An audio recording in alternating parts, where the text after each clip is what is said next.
Definition of হোমোনিমস। হোমোনিমস কাকে বলা হয় বা হোমোনিমস কি? Homonyms are words that have the same spelling or the same pronunciation but have different meanings.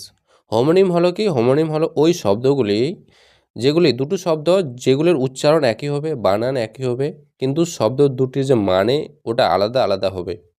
তো এই ধরনের শব্দগুলিকে আমরা হোমোনিম বলে থাকি। যেমন এখানে উদাহরণ আছে একটা ব্যাংক।